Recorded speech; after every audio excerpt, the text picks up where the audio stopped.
Hello বন্ধুরা, আজকে চলে আসলাম একটা রেসিপি নিয়ে তোমাদের সামনে। তো দেখো, আজকে আমি রান্না করব বাঁধাকপির ছ্যাঁকা। তো এই ছ্যাঁকাটা হচ্ছে রাজবংশী মানুষের ফেমাস একটা খাবার।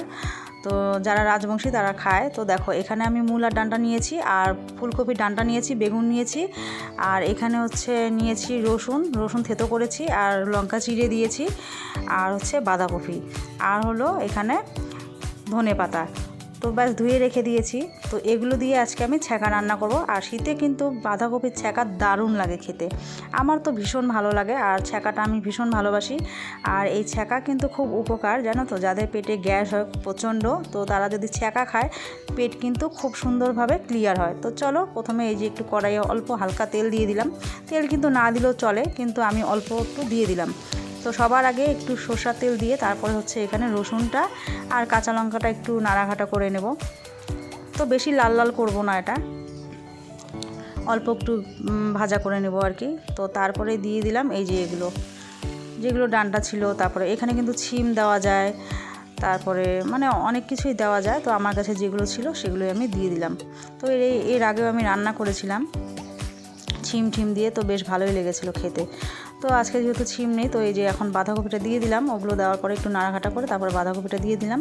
তো আজকে কিন্তু এই দিয়ে আমি করব। তো এর আগে যে করেছিলাম না, অনেক কিছু দিয়েছিলাম। তারপরে হচ্ছে একটু শুটকি মাছের মাথা ছিল, তো সেটাকে মানে সেটা থেকে পাথর ফেলে দিয়ে আমি গরম জলে ধুয়ে তারপরে ভাজা করে এই ছ্যাঁকার মধ্যে দিয়েছিলাম, বুঝলে, দারুণ লেগেছিলো খেতে, একদম শীতলের ছ্যাঁকার মতন অনেকটা ফ্লেভার এসেছিলো। তো বেশ কিন্তু ভালো লাগে। তো এগুলো তোমরা কিন্তু সবাই জানবে না কেমন লাগে আর কি খেতে। তো যারা কোনো দিনও খাওনি ছ্যাঁকা, তো তারা আর কি জানবে না। তো যাই হোক, তারপর কিন্তু এই যে নাড়াঘাটা করে হালকা লবণ দিয়ে ঢেকে রেখেছিলাম, তো ঢাকা দিয়ে দিয়েছিলাম। তারপরে এখন ঢাকাটা খুলে এখন কিন্তু আবারও আমি নাড়াঘাটা করে নেব আর কি। তো এটা কিন্তু ঢেকে করতে হবে। আর আমি ঢেকে রান্না করি, তার কারণ হচ্ছে তাড়াতাড়ি সিদ্ধ হয়ে যায়। আর বাঁধাকপির যে একটা জল বের হয় না, তো এই জলে কিন্তু বেশ সিদ্ধ হয় সুন্দর। তো এখন দিয়ে দিব সোডা। তো আমি আমার পরিমাণ মতন সোডাটা দিয়ে দিব। আর আমার তো রান্না করতে অভ্যাস হয়েছে, তাই কিন্তু আমার একটা আইডিয়া চলে এসেছে যে কতটুকু ছ্যাঁকার মধ্যে আর কতটুকু সোডা দিতে হবে। তো যাই হোক, আমি কিন্তু দিয়ে দিলাম। আর তোমরা তো দেখতেই পেয়েছিলে কতটুকু সোডা ছিল। তো দেখো, এখন এইটুকু সোডা আমি রেখে দিলাম, এটা আর দেওয়ার দরকার নেই। তো যা দিয়েছি তাই দিয়ে কিন্তু রান্নাটা আমার হয়ে যাবে। তো আবারও আমি নাড়াঘাটা করে নিলাম।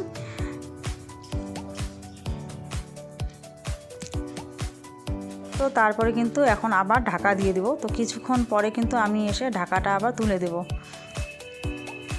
তো তারপরে কিন্তু দেখো, অনেকক্ষণ পরে আমি 15-20 মিনিট পরে এই যে চলে আসলাম আবার। তো এখন কিন্তু দেখো, সোডা যে দিয়েছিলাম, তো এর মধ্যে একটু সুন্দর বেশ সিদ্ধ হয়ে গেছে বাঁধাকপিটা। তো এখন দিয়ে দিচ্ছি ধনেপাতা। তো এখন এই যে ধনেপাতা দিয়ে দিলাম। আর এই সময়টা কিন্তু শুটকি মাছ থাকলে কিন্তু বেশ দেওয়াই যায়, ভালোই লাগে খেতে আর কি শুটকি মাছ। তো শুটকি মাছ ছাড়াও ভালো লাগে খেতে, আর শুটকি মাছ দিলে তো কোনো কথাই নেই, দারুণ লাগে খেতে আর কি এটা।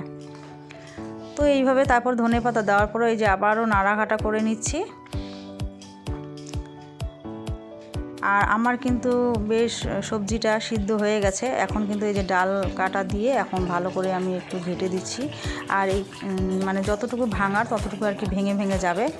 আর একদম তাকিয়ে থাকে না, ভালো লাগে না আমার আর কি। তো আমি কিন্তু ছ্যাঁকা এইভাবেই রান্না করি। অনেকেই অনেক রকমভাবে রান্না করে, কিন্তু আমি এইভাবেই রান্না করি, বেশ ভালো লাগে। তো অনেকেই দেখি ছ্যাঁকার মধ্যে একটু হলুদ দেয়, আমি কিন্তু হলুদ দিই না। হলুদটা দিলে একটু গন্ধ হয় হলুদের, তো আমি হলুদ দিই না আর কি।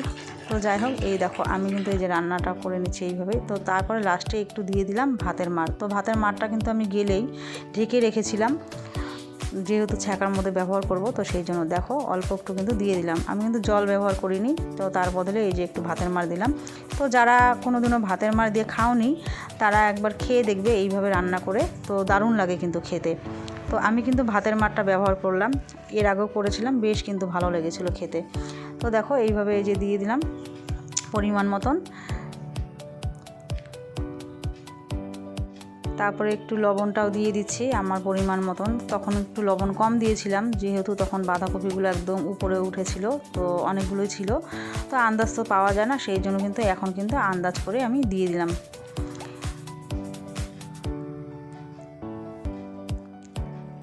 তো এখন কিন্তু হতে থাকবে ভালো করে। তো একটু জাল হলেই কিন্তু আমার ছ্যাঁকাটা রান্না করা কমপ্লিট হয়ে যাবে আর কি। তো তারপরে কিন্তু এই যে দেখো এখন অনেকটাই টকবক করে ফুটছে, বেশ কিন্তু ভালোই হয়েছে। আর কালারটাও কিন্তু চেঞ্জ হয়ে গেছে, দেখলে? ভালো করে জাল হলে না কালার চেঞ্জ হয়ে যায় সব কিছুরই। তো ভালো করে জাল করে নিলাম ভালো করে। তো দেখো মানে সব গলে গেছে, আর দু একটা আছে, তো একদম গলে গেলে ভালো লাগে না, তো দু একটাই যে এরকম দেখা যাচ্ছে বেশ কিন্তু ভালো লাগে খেতে। তো আমার কিন্তু ছ্যাঁকা রান্নাটা একদম কমপ্লিট হয়ে গেছে, আর কিন্তু এটা কিছুই করার দরকার নেই। তো এখন আমি নামিয়ে নেব।